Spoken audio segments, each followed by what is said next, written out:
अस्सलाम वालेकुम फ्रेंड्स, कैसे हैं आप सब दोस्त। उम्मीद है सब खैरियत होंगे। MTH 501 के लेक्चर्स की सीरीज़ के साथ हाजिर हुआ हूँ। यह लीनियर अलजेब्रा।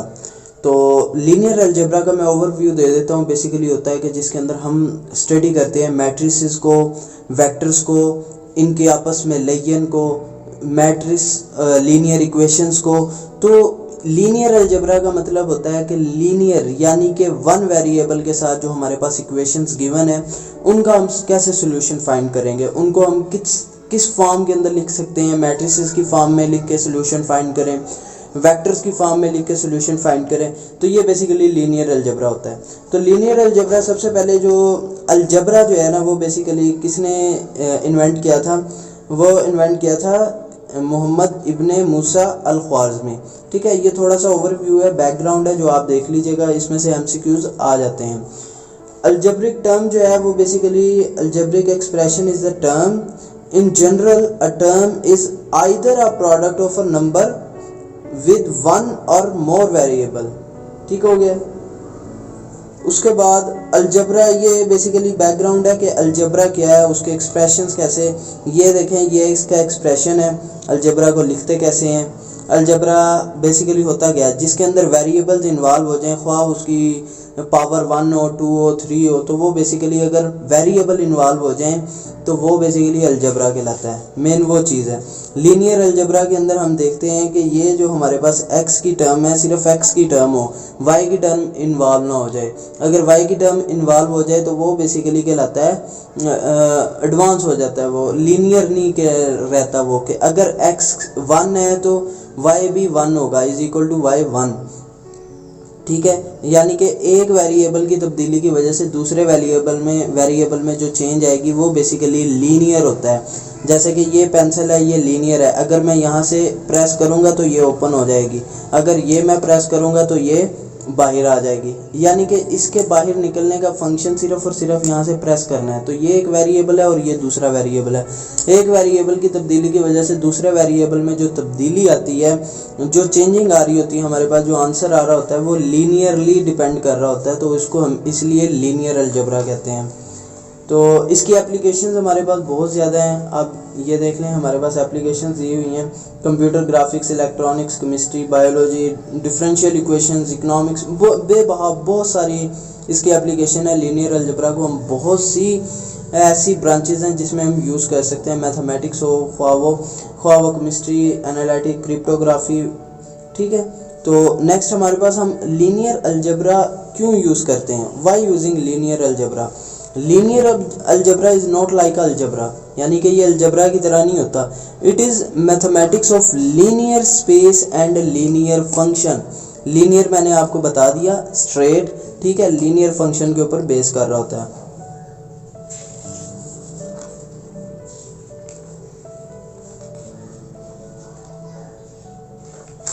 ये बैकग्राउंड है थोड़ा सा फर्स्ट लेक्चर के अंदर। चलिए लेक्चर नंबर 2 स्टार्ट करते हैं।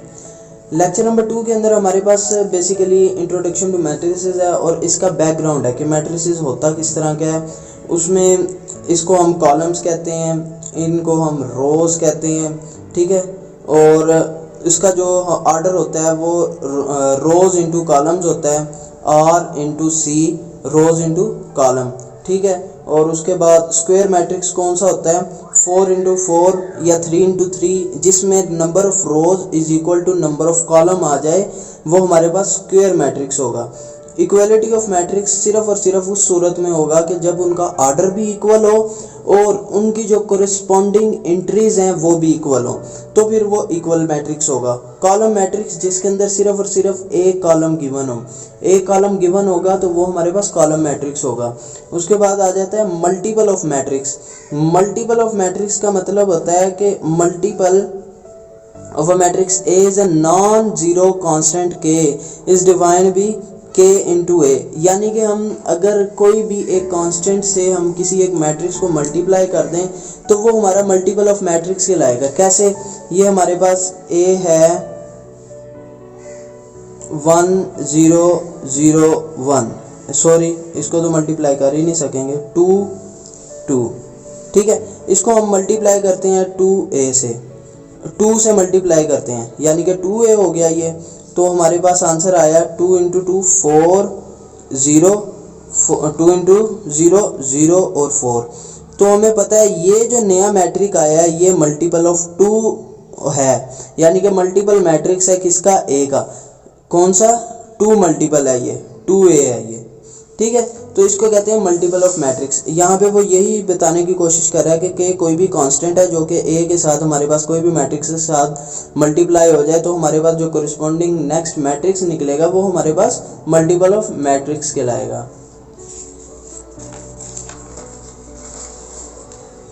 Addition of a matrix, basically addition कैसे होती है कि ये फर्स्ट कॉलम की फर्स्ट एंट्री या फर्स्ट रो की फर्स्ट एंट्री को ऐड कर दिया जाता है फर्स्ट कॉलम या फर्स्ट रो की अगली जो कॉलम है उसके साथ, ठीक है।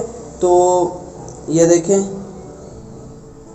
2 + 4 -1 + 7 3 - 8, ठीक है। तो एडिशन ऐसे होती है, सब्सट्रैक्शन भी ऐसे ही होती है, 2 - 4 होगा, -1 - 7 होगा। तो एडिशन और सब्ट्रैक्शन सेम इसी तरह से होती है। इसके बाद आ जाता है डिफरेंसेस, वो भी सेम आपको मैंने बता दिया कि डिफरेंसेस कैसे होते हैं।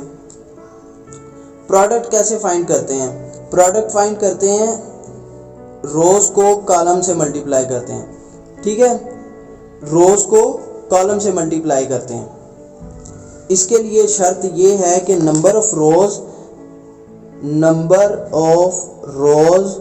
In first column in first matrix should be equal to number of column in second matrix, ठीक है। तो मतलब ये है कि ये देखें हमारे पास 4 3 1 2 4 ये मल्टीप्लाई हो सकता है 1 2 3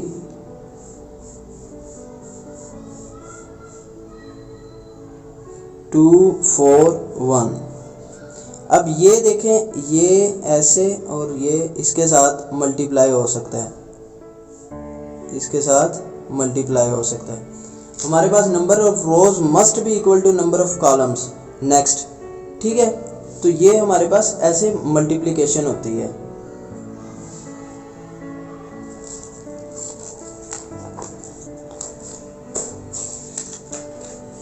आई बेसिकली रिप्रेजेंट किसको कर रहा है, आई रिप्रेजेंट कर रहा है हमारे पास आइडेंटिटी मैट्रिक्स, जिसके ये जो डायगोनल एंट्रीज हैं ये डायगोनल एंट्रीज 1 हो बाकी सारी 0 हो, इसको कहते हैं आई, आइडेंटिटी मैट्रिक्स। 0 मैट्रिक्स ऐसा मैट्रिक्स जिसकी तमाम की तमाम एंट्रीज 0 हो जाएं, ठीक है, उसको कहते हैं 0 मैट्रिक्स। अगर इसमें कोई भी एंट्री ना हो उसको नल मैट्रिक्स कहते हैं। नल मैट्रिक्स और 0 मैट्रिक्स बेसिकली तकरीबन सेम है अगर उसकी एंट्री जो है वो कोई भी कोरिस्पोंड ना कर रही हो, जैसे कि इनकी कोई वैल्यू नहीं है तो इसको नल या फिर 0 मैट्रिक्स कहेंगे। एसोसिएटिव लॉ होल्ड करता है a + b = b + a, matrix के अंदर होल्ड करता है। उसके अलावा determinant of a, determinant of a क्या होता है हमारे पास, डिटर्मिनेंट कैसे फाइंड करते हैं, डिटर्मिनेंट फाइंड करने के लिए हम ऐसे बार लगाते हैं 1 2 3 4, ये हमारे पास मैट्रिक्स है। तो इसका डिटर्मिनेंट होगा 4 × 1, मशरिक को मगरिब से मल्टीप्लाई कर दो 4 और माइनस कर दो शुमाल को जुनूब के साथ, ठीक है। 3 × 2 3 × 2 6, तो -2 इसका डिटर्मिनेंट आ गया।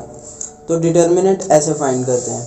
आगे चलते हैं। ट्रांसपोज क्या होता है, ट्रांसपोज होता है बेसिकली ये हमारे पास रोज को कॉलम में तब्दील कर दिया जाए, रोज को कॉलम में तब्दील कर दिया जाए। इसका डिटर्मिनेंट क्या होगा 1 2 3 4, ये हमारे पास डिटर्मिनेंट कह रहा हूँ ट्रांसपोज ऑफ ए, तो ये हमारे पास ट्रांसपोज ऑफ ए होगा।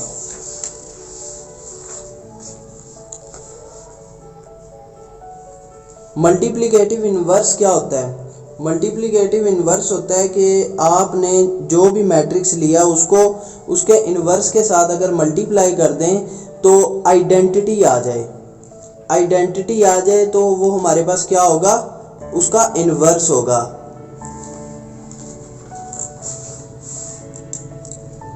ए इनवर्स किसके बराबर होता है कि अगर हम इसको छोड़ें, ए को ए इनवर्स से मल्टीप्लाई करें, किसी ऐसे मैट्रिक्स से मल्टीप्लाई करें किसी एक मैट्रिक्स को, के आंसर हमारे पास 1 1 0 0 आइडेंटिटी मैट्रिक्स आ जाए, तो वो बेसिकली इनवर्स होता है हमारे पास। तो उसको फाइंड करने का तरीका क्या होता है? फाइंड करने का तरीका ये है कि A inverse is equal to 1 over determinant of A, ठीक है। और उसके बाद जो हमारे पास मैट्रिक्स है उसका एडजॉइंट ले लेते हैं। एडजॉइंट कैसे लेते हैं कि हमारे पास जो फर्स्ट रो की फर्स्ट एंट्री है और फर्स्ट कॉलम की और फर्स्ट रो की फर्स्ट एंट्री और ये हमारे पास लास्ट एंट्री, इनको आपस में इंटरचेंज कर देते हैं और इनके साइन तब्दील कर देते हैं। जैसे कि इसका क्या होगा एडजॉइंट ऑफ ए, ये हमारे पास 4 1, ये -3 और ये -2 आ जाएगा, -3 -2, ये हमारे पास ऐसे एडजॉइंट ऑफ ए आ जाएगा। ये देखें यहाँ पे ऐसे ही बताया गया है कि आपस में इंटरचेंज कर दिया इन्हें और इनके साइन तब्दील कर दिए हैं।